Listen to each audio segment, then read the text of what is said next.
Welcome back to Slumbering Stones.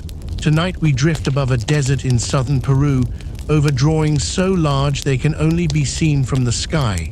This story is made for sleep, so drift whenever you like.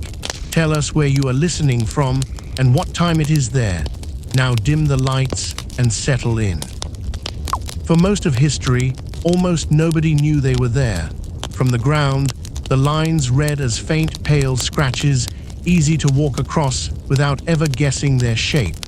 The desert kept its gallery closed for 2,000 years. Then, in the 1920s, commercial planes began crossing the desert between Lima and the south.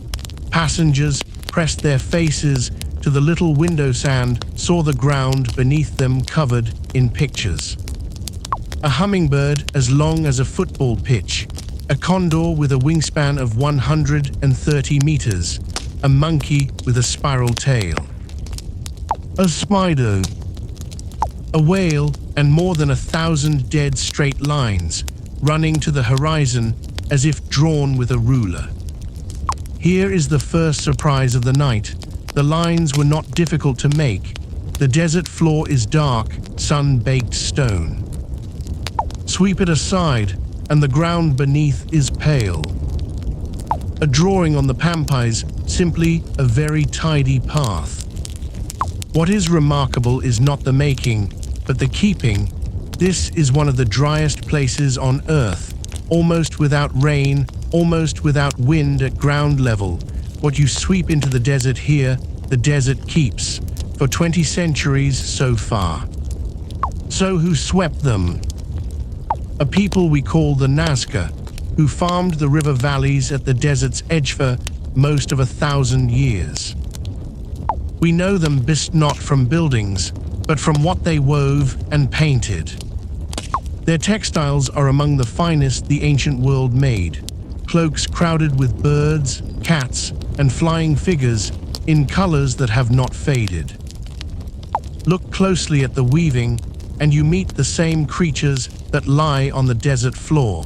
The drawings had been in their hands for generations. Now for the question that fills the books.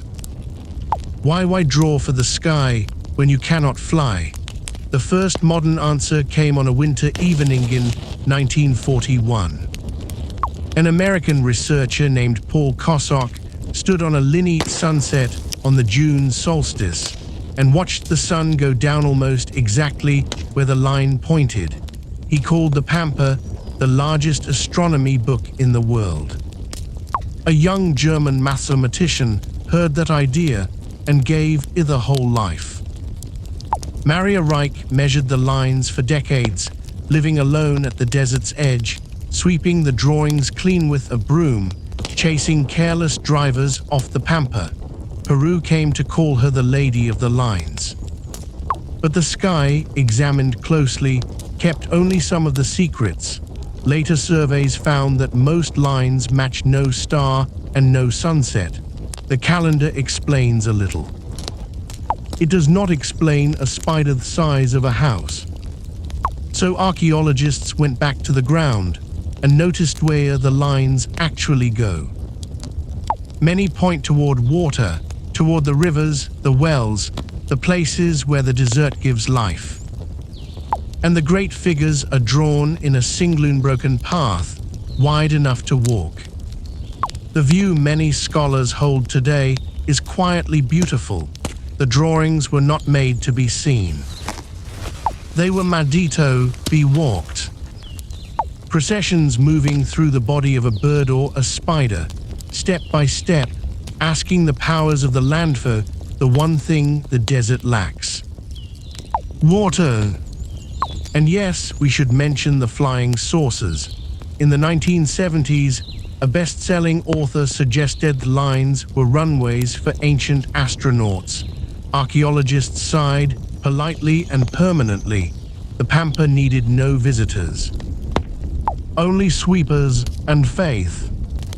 The desert, meanwhile, is not finished with us. In recent years, researchers flying drones and training computers to search the old photographs have found hundreds of smaller figures nobody had noticed.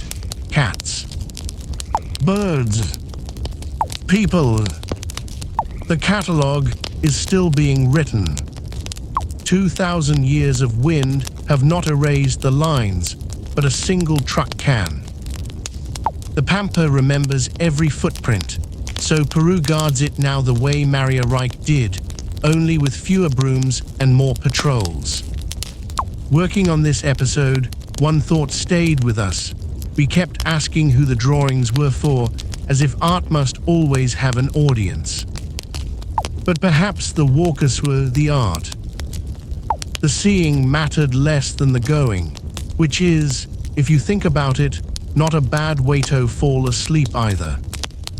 The Pampa is dark now, and the great bird lies quiet under the southern stars, wings open, going nowhere, as it has for 20 centuries.